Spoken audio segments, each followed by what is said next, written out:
Pendant que la révolution progressiste populaire se mène, les 12 compagnons d'infortune du capitaine Thomas Sankara ont désormais des rues baptisées en leur nom à Ouagadougou.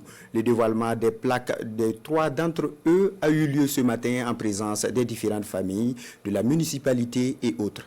Der Jean-André Somda, Babou Paulin Bamouni et Sibri Patrice Zabré. Le reportage de Nongba Kouda et Lambert Souma. Longue de 732 mètres, la rue 2499 porte désormais le nom du caporal des Jean-André Somda.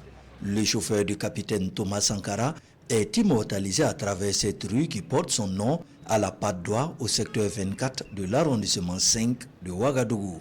Au moment de faire, nous étions que des enfants. Et aujourd'hui, nous aussi, nous avons des petits-fils.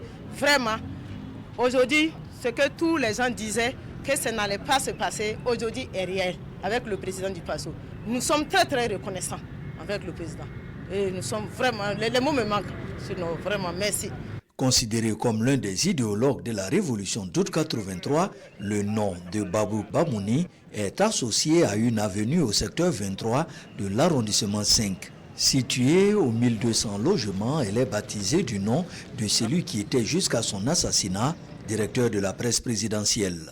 Aujourd'hui, en baptisant cette avenue du nom de Babou Paulin Bamouni, nous ne faisons pas que rendre hommage à son sacrifice, nous perpétuons également son héritage. Cette rue deviendra un symbole de son courage, de sa détermination et de son amour pour notre patrie. Enseignant, philosophe, homme politique, la vie de Sibri Patrice Zabré est un condensé d'engagement, de conviction et de sacrifice. Le sacrifice suprême, il l'a vécu pour ses idéaux. C'est pourquoi une avenue lui est aussi dédiée au secteur 43 de l'arrondissement 10. Patrice a été un grand frère pour chaque jeune, que chaque jeune aurait souhaité avoir. Patrice est un révolutionnaire engagé.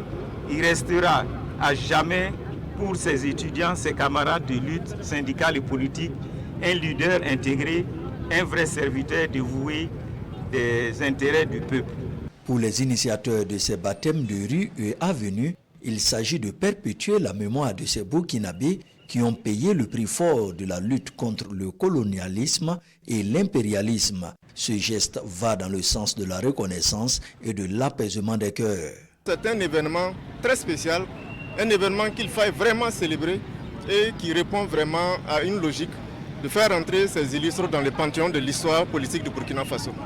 Le mausolée a été réalisé.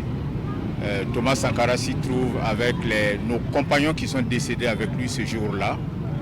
Les avenues portent les noms de ses compagnons qui sont désormais immortalisés. Nous pensons que c'est tout un message, c'est aussi toute une éducation, que les gens puissent comprendre que quand on se donne pour la patrie est toujours reconnaissante, tôt ou tard. Ces baptêmes de rue participent à l'éducation et l'éveil des consciences des masses populaires. Ordre, civisme et courage doivent être des vertus qui habitent chaque citoyen qui emprunte ces avenues.